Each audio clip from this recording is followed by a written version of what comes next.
आदित्य एक सामान्य युवक था, लेकिन कालचक्र के रहस्यों में फंसने के बाद उसका जीवन बदल गया था। उसने कालचक्र को नियंत्रित किया, समय को अपने नियंत्रण में लिया और कई अनदेखी दुनिया के खतरों का सामना किया। लेकिन उसकी यह यात्रा यहीं समाप्त नहीं हुई। कालचक्र ने उसे एक नए और अज्ञात आयाम में खींच लिया, जहां समय की धारा का कोई निर्धारित प्रवाह नहीं था।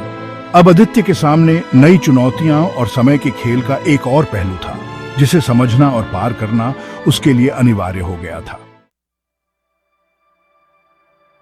आदित्य की आंखें धीरे धीरे खुलीं और उसने खुद को एक बिल्कुल अजनबी जगह पर पाया। यह जगह किसी भी तरह से धरती जैसी नहीं थी। आसमान में अनगिनत चमकदार धागे तैर रहे थे, जिनका कोई अंत नहीं था। नीले और सुनहरे रंगों के ये धागे जैसे किसी अनजानी शक्ति से जुड़े हुए थे। चारों तरफ की स्थिति इतनी अजीब और रहस्यमयी थी कि आदित्य को समझ में नहीं आ रहा था कि वह कहां है और कैसे यहां आया है। ये कहां आ गया हूं मैं? आदित्य ने खुद से सवाल किया। जवाब देने वाला कोई नहीं था। आदित्य ने चारों ओर देखा, लेकिन कोई अन्य व्यक्ति या जीव नहीं दिखा। लेकिन तभी उसे एक अजीबोगरीब आवाज सुनाई दी, जो उसके चारों ओर गूंजने लगी। आदित्य, तुमने कालचक्र को छेड़ा है और अब समय के इस आयाम में फंसे हो, आवाज ने कहा। आदित्य ने इधर उधर देखा, लेकिन उसे कोई नजर नहीं आया। वह आवाज कहां से आ रही थी, यह समझ पाना मुश्किल था। मैं कौन हूं, जानना चाहते हो? आवाज फिर से गूंजी। मैं वही हूं जिसे तुम समय कहते हो।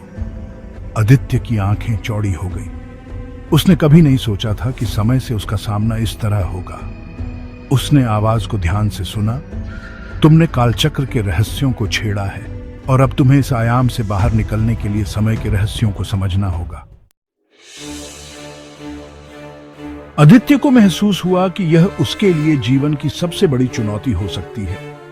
उसे समय के धागों को समझना था और इस रहस्यमयी आयाम से बाहर निकलने का रास्ता ढूंढना था।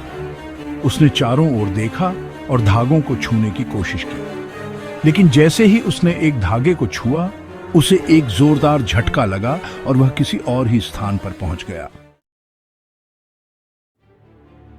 यह जगह एक युद्ध भूमि जैसी थी। चारों ओर योद्धा थे जो समय के धागों से लड़ने की कोशिश कर रहे थे। हर योद्धा के हाथ में एक धागा था और वे उसे मोड़ने की कोशिश कर रहे थे। यह क्या हो रहा है? आदित्य ने खुद से कहा। उसी समय उसे वही आवाज फिर से सुनाई दी। ये योद्धा समय को अपने हिसाब से मोड़ने की कोशिश कर रहे हैं ताकि वे अपने भविष्य को बदल सकें, लेकिन समय के साथ छेड़छाड़ करना आसान नहीं है। आदित्य को यह समझ में आ गया कि वह भी इसी जाल में फंसा हुआ है और उसे भी यही करना होगा, लेकिन उसे सही तरीका ढूंढना होगा ताकि वह समय की धारा को सुरक्षित रूप से मोड़ सके। उसने अपनी सारी बुद्धि और धैर्य को इकट्ठा किया और धागों का बारीकी से निरीक्षण करने लगा। उसने देखा कि एक विशेष धागा बाकी धागों से थोड़ा अलग था। वह धागा चमक रहा था और उसमें अद्भुत शक्ति थी। यह धागा ही तुम्हें इस आयाम से बाहर निकाल सकता है, समय ने उसे बताया। आदित्य ने बिना देर किए उस धागे को पकड़ लिया और उसमें उलझी हुई गुत्थियों को सुलझाने लगा। उसने महसूस किया कि हर गुत्थी समय के एक रहस्य को छिपा रही थी और उसे धीरे धीरे समझ में आने लगा कि समय कैसे काम करता है। जैसे ही आदित्य ने एक एक कर गुत्थियों को सुलझाना शुरू किया, उसे समय की धारा को मोड़ने का तरीका समझ में आने लगा। लेकिन यह काम आसान नहीं था। हर गुत्थी के साथ एक नया रहस्य सामने आता था और आदित्य को खुद को तैयार करना पड़ता था ताकि वह इन रहस्यों को समझ सके। अंततः आदित्य ने धागे की सभी गुत्थियों को सुलझा लिया और उसे मोड़ दिया। अचानक से उसे लगा कि समय की धारा बदल गई है और वह एक उज्जवल प्रकाश के बीच में है। उसकी आंखें कुछ समय के लिए उस प्रकाश से अंधी हो गईं, लेकिन जब उसने आंखें खोलीं तो वह वापस अपने संसार में आ गया था। तुमने ये कर दिखाया आदित्य, अब तुम इस कालचक्र से मुक्त हो, समय की आवाज ने कहा और उसके चारों ओर का माहौल अचानक से शांत हो गया।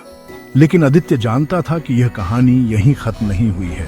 उसने अब तक जो कुछ भी सीखा था वह उसे बताता था कि समय के रहस्य अभी पूरी तरह से उजागर नहीं हुए हैं। उसे अभी भी कई अनसुलझे सवालों के जवाब पाने थे और कालचक्र को पूरी तरह से समझना बाकी था। आदित्य ने तय किया कि वह अब समय के इन रहस्यों को और गहराई से समझेगा। उसने कालचक्र की उन गुत्थियों के बारे में सोचा जिन्हें उसने सुलझाया था। हर गुत्थी के साथ एक नया अनुभव और सीख थी, और अब वह जानता था कि उसकी यह यात्रा यहीं समाप्त नहीं हो सकती। उसने खुद से एक वादा किया कि वह इस यात्रा को जारी रखेगा और कालचक्र के हर रहस्य को उजागर करेगा। उसे समझ में आ गया था कि समय का खेल जितना वह सोचता था उससे कहीं ज्यादा जटिल था, लेकिन अब वह इस चुनौती के लिए तैयार था।